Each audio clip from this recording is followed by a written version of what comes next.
Hi folks, Doyle Dykes here, and yes, I am at Kelly Barber's for my December Pick Fest. What better place could I be?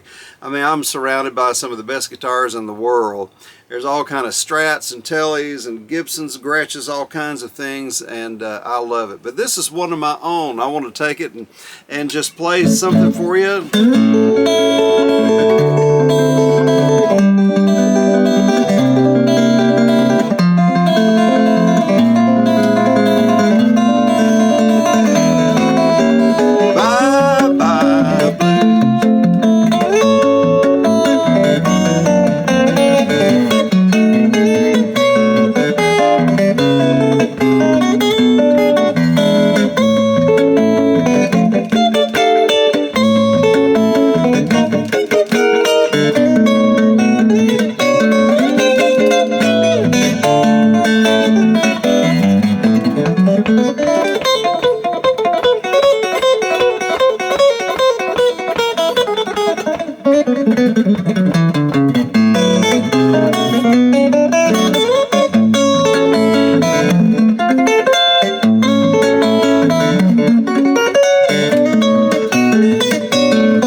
Oh my goodness, mistakes and all, folks, and it's one I haven't played too much in a long time.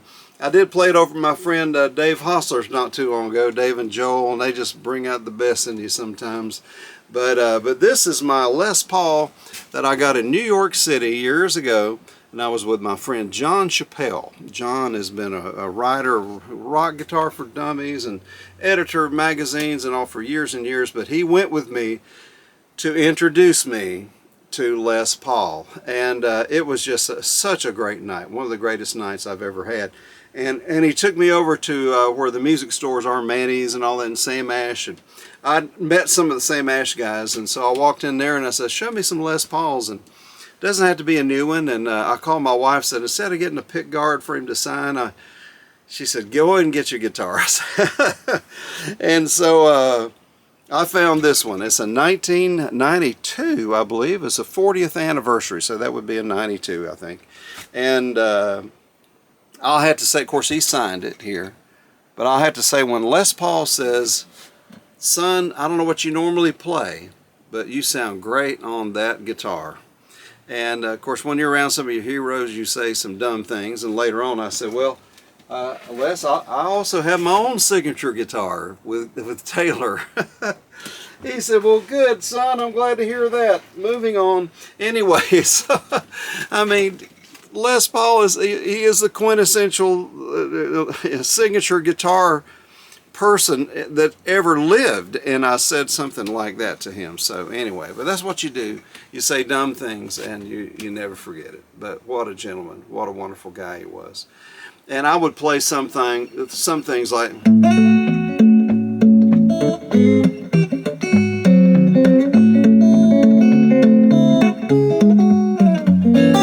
I said, play along.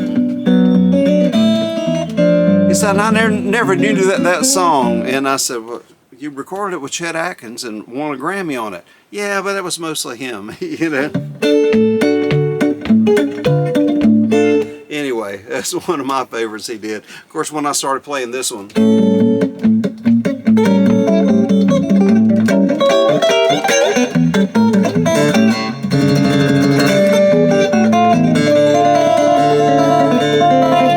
he played on that. And so what a great experience that was. But I love my my Gibson Les Paul. And that's what this is about, you know, just having fun with some guitars. And oh my goodness, I wish you could see everything that's here. There's an old 335 here he's fixing up. And of course, I played this on a lot of my videos. And you know, this is one of them that I've owned, and this is a J185 out of the 50s. So he has acoustic guitars and electric guitars, and yeah, it's just a lot of fun. And we play a Christmas song.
Mistakes and all. But I love playing.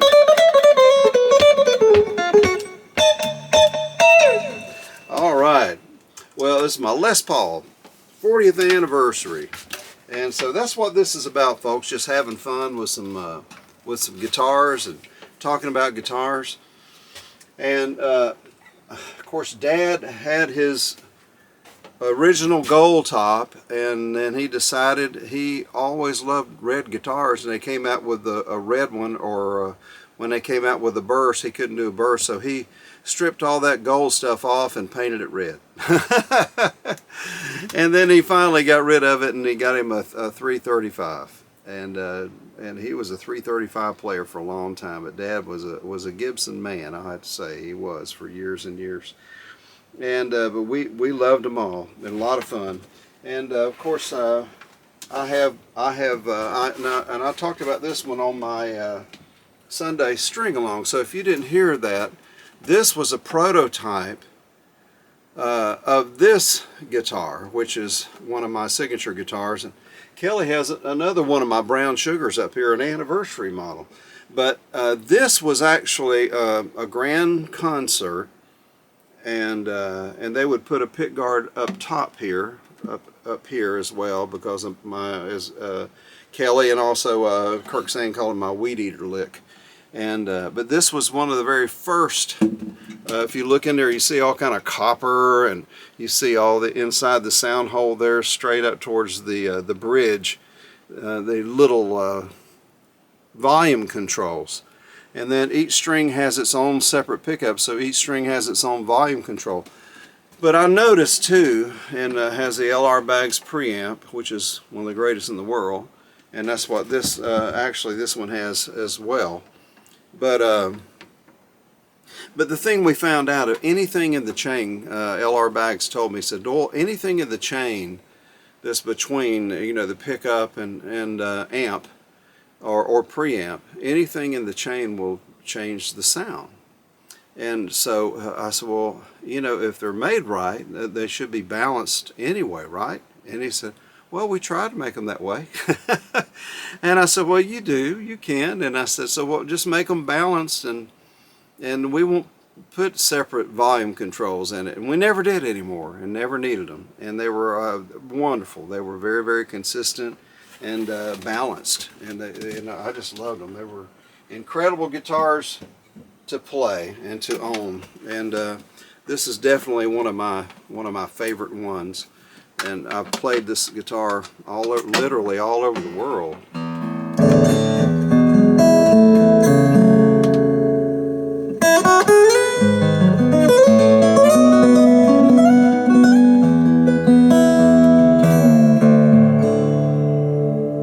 Well, I wish I could sing like Haley. Of course, I'd look funny, me having Haley's voice one.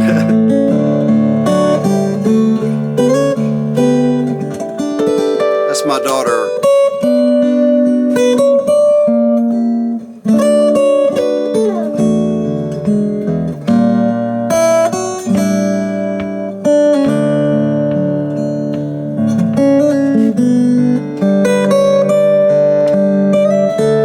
In the bleak midwinter,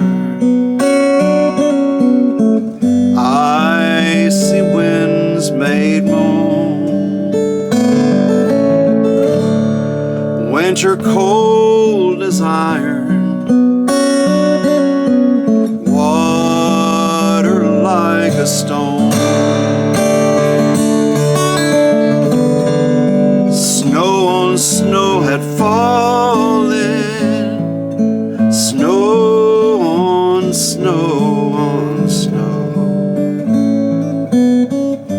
In the bleak midwinter, long and long ago.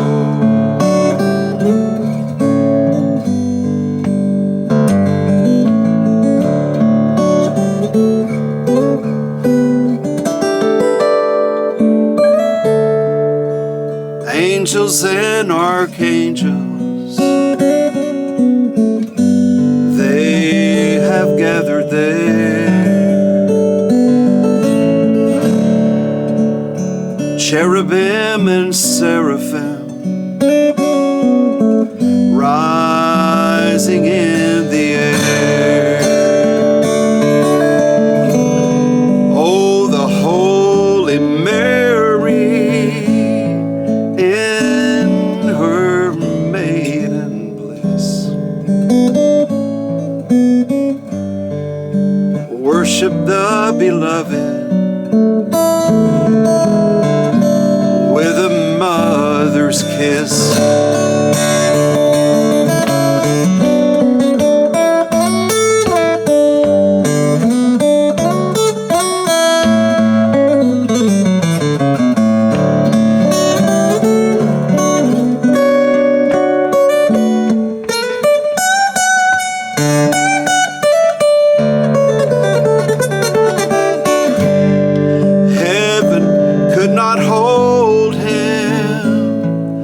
Nor could earth sustain. Heaven and earth will fall away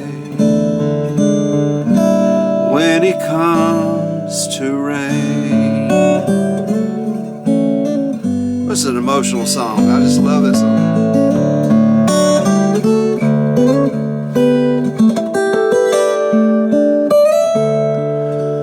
What then shall I give him,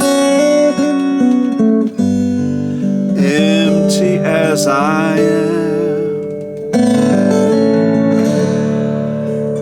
If I were a shepherd, I would bring a lamb.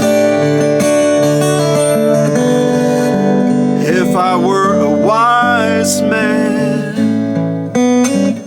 I would know my part.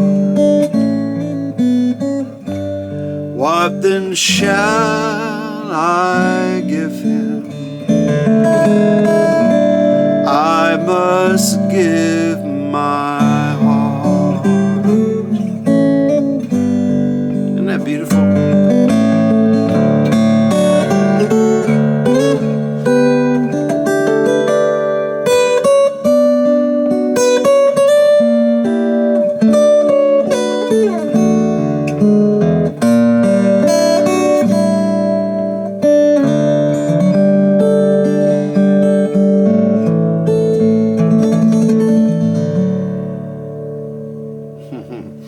Wow, what a beautiful, beautiful song. I just love it. In the Bleak Midwinter. I wish I could sing it like Haley. Now I'm going to be doing along and alongs, other like late night type picking of other songs that I do.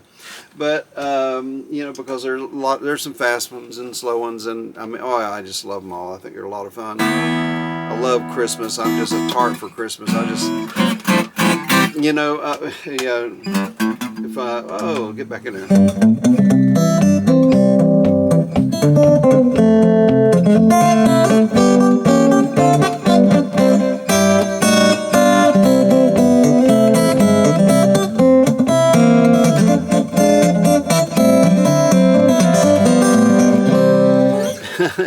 And there's some.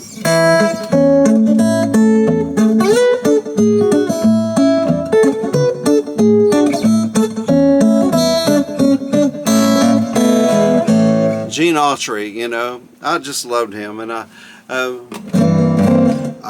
know that someday you'll want me to want you when I'm in love with somebody else.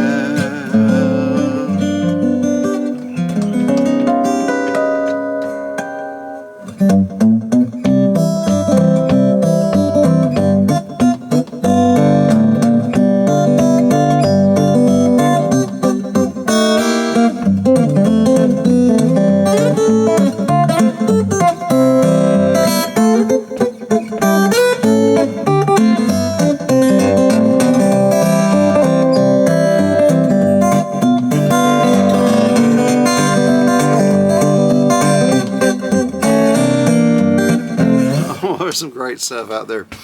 I just did the Christmas program for Sweetwater. So go on Sweetwater's site, Sweetwater Music, and look for Doyle Dykes and their Christmas show. And I had a lot of fun doing that, and I think you'll enjoy that too. And those are some great folks over there. I mean, it's probably the largest retailer in the world now. I mean, it's pretty incredible folks. And they are incredible folks. They really are. And Thad Tegmeyer. And I'll give you a little insider. If you go on YouTube and look up, you know, Sweetwater, Doyle Dykes Christmas, it'll bring you to last year's Christmas program. Well, they have a big cafeteria, and we're sitting there eating, you know, and I was going to do some things off my new album. And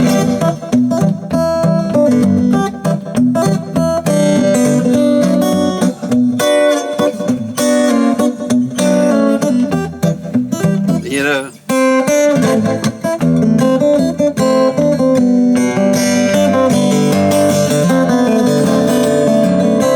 and I've been practicing all that, you know, some things that I've written, some things that I don't play all the time, and I was looking forward to that.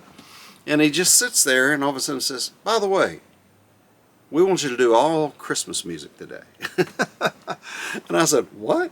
And he said, I thought he was joking. He says, well, I don't feel sorry for you. You can pull a song out of a Christmas song, you know, out of the box anytime. You know, you're Doyle. I've heard you play them. I thought, well, last year maybe, but and he says, oh, you can do it. And he just started laughing, and I said, okay. And went in there and did their Christmas. And I had no idea how it turned out. But I guess it turned out okay because they asked me back. So that's a good thing. And Orange was also a part of that. And Gibson Guitars was a part of that. It was a lot of fun to stay there all day. By the way, do you like my new Orange amplification here? Yeah, that's real Orange amplification. And these came off my mother's, actually they're Satsumas, and boy, they were good. Just picked them right off her tree the other day. I just thought that looked great up there with the Orange. I want to say special thanks to Orange, also to Zoom, and I just use their products all the time and just love them. Also GHS strings, Fred Kelly picks, and I've used GHS for years and Fred Kelly picks before GHS. I mean, I remember a friend of mine, Jim Michael, down in Jacksonville, Florida. He's gone on to be with the Lord, but he would have this pick, and I said, "Where did you get it?" And he said, "Well, there's a man that comes by every once in a while and sells them and Paula's music." And I went under, "Do you have any of those picks?" And I think I had 2 of them that I got from Jim, and I had them for like a year. And every time I go out of town, I'd say, "Do you have Fred Kelly these picks?" And I don't even think I knew what they were called. Then one day I met Fred Kelly at the Chet Atkins Appreciation Society convention. And that was one of the greatest days I thought of my life too. And so that was a really cool thing because I love these picks and they lasted really great. I remember walking into Kelly's, and I used to come to Kelly's when I was with Taylor. The first time we came, we had about 75 or 85 people.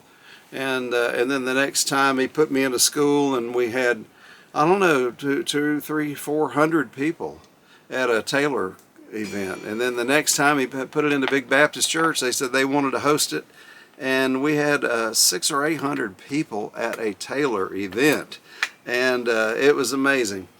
And then one day he decided to that he would put it at the Catholic Church, and when he did, I thought, oh man. And it was the day I walked in the store one day and he just let me play this guitar. It's a 1958 Telecaster, and it is the real deal. It's all original, and it is a wonderful guitar, one of the best vintage guitars I've ever seen in my whole life. And hopefully I can get some of this in here with the camera.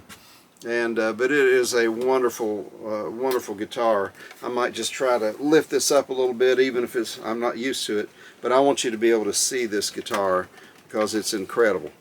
But we were at his Catholic church, and I'd never played at a Catholic church, I don't think, before. And so when I went in, he had this guitar, and we did some trading and buying and selling and everything, and I actually owned this guitar. And so I thought, oh my Lord, I've always dreamed of something like that. And so what do you do when you play? I'd never played, but I had to play this guitar. And his priest walked in and was sitting in the back, and I thought, well, what am I going to play? But I have to play that Fender Telecaster. And so and so I played this song.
The first time I remember ever playing that publicly was that day on this guitar, on this very guitar.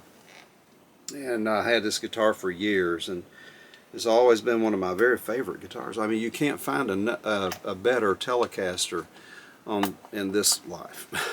You really can't. And so I remember the first time when Larry Thomas, when I went with Fender guitars, you know, and they had asked me to do some things for Guild, which I love Guild guitars, and but I love Fender. They didn't know I was a Fender guy at all, and so they just knew he played acoustic guitar, and he's going to be helping us with Guild and this, that, and the other.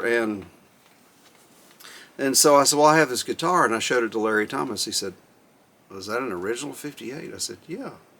I got it from Kelly Barber, my friend, you know, and it's a Texas guitar. And he said, I know the guys would want to see it. He said, I'm going to show you around the factory. So he gave me a personal tour all over the factory, the Fender factory, which is pretty cool. You know, he was the CEO at that time. And and his guys had it all day. They came in and they went nuts. And at the end of the day, they said, do you mind if we keep this a little longer? And I thought, well, I guess I know where it is. So yeah, it's fine. And so I went home, you know, and that was in the fall. I didn't see the guitar again until after the NAMM show in January. They had it for like 2, 3, 4 months. And so they said, well, you know, we were coming out with this new guitar at NAMM, and it was called the New American Vintage guitar. And they said, we want to do a 58, a version of the 58. It was like if you walked in a music store in 1958 and saw a brand new Telecaster on the wall, what would it look like? And we want to be able to come up with that. You know, it's not a distressed thing. It's not a closet Strat. It's not one of those, you know, vintage things. You know what I'm saying? Brand new. But what would that guitar have looked like in 1958? And we want to try to replicate that. And so they said, we took your guitar, and I think they did an MRI on it. They did everything. They x-rayed the thing, and they found out, he said, we found out this one has different knobs than all the other Tellies, and it had some kind of an alloy in it, like more like aluminum or something. And then they went to the pickups, and they tried their best. I mean, they had a specialist there from Germany, and several people, of course, but this one guy that really studied these pickups, and they came up with a new American, and they showed me a couple of them.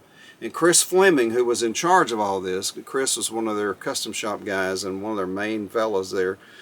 And he was just a great guy. So he brought me in a room and he showed me the two. He said, I can't wait to show you these. And oh my Lord. And so he said, well, I want you, he said, this is the first one. And he says, and I think it's the best one. And this is it right here. This is a New American Vintage that they copied my guitar that I got from Kelly. And it is amazingly, remarkably, the neck is almost just exactly like this guitar. And so I said, well, I want this one. It was the first one. And he said, well, I pretty much built that one myself, and it's Chris Fleming. And so I had him to sign it. Well, a year or two went by, and I was playing at a venue not too far from here at a little theater, and in Big Sandy, Texas, and Kelly was there, and I was bragging about this guitar, and I talked about it, and I had left it all week there because he has, so look at this, look at these guitars. He'd never find it. And it was in his place all the time. And so I carried it over, and that night, because I think I flew in, and that night I played a song on it, and I said, this is the result of them taking Kelly's guitar, my original 58. And I said, Kelly, this is yours. And so I gave it to him. Of course, look at all these guitars Kelly has, you know, but he loved it, and it was a wonderful thing. It was a beautiful thing. And then a few months ago this year, I went back. I said, well, I'd never sell this guitar, but we did some trading on it. But I said, you know, I don't want to get rid of the guitar. But I had another one that a friend of mine, Skip Fry, had given me, the neck and a body, and then Fender made another body, a vintage body. And it's a 58 neck, and I'll show that on the show sometime. So it's a great Telecaster, but this is all original, like I say. And so I said, Kelly, these two belong together. So they're back up in Kelly's attic, and he allowed me to be able to see him. And so, well, folks, let me tell you, I hope you had I hope you enjoyed the show here today and our December Pick Fest. But I hope you have a wonderful Christmas, and get out there and make somebody smile. And create some happiness and cheer for other people. And it'll do the same. It'll come right back to you, I promise. And so, well, I hear a train. I'll be playing Wabash Cannonball. Don't forget our sponsors. We really love and appreciate all the folks over at Orange. Cliff, what a wonderful guy. Started this company years ago, and a brilliant man. And Orange amps. I've always thought they were the most beautiful amps. And Orange acoustic pedal here that I use all the time, and then my Zoom pedal here, the AC3, and this is a little Crush acoustic. Love it, great stuff. And also Fred Kelly picks, GHS strings, all that, we appreciate it. And also thank you so much for being a part of our YouTube channel. It's growing. We're excited about it. We're going to be adding more things. We're going to have some giveaways here soon, and so we're very excited about that as well. So thank you for giving us a good like and subscribe and tell others about it. And don't forget our late night random guitar shorts that we have that we put up. You know, just pick up a guitar and whack it up and play it before I go to bed most of the time, and just turn the camera on. We're getting a lot of great response from that, and which I do, and I've done that for years. Before I go to bed, I got to play a little bit, and so I thought, why not turn the camera on? And then we also have the Guitar Pour series where I teach. I'll take something off of this and I'll teach that. Maybe even show you how I do in the Bleak Midwinter. And so but our Sunday string along has been something where I just share my heart and share things out of here. And so I'd love to have you to view these, if you will, and share them with your friends. Well, God bless you. And I'd just love to say Merry Christmas to you. Hope you have a great one. God bless. Thanks.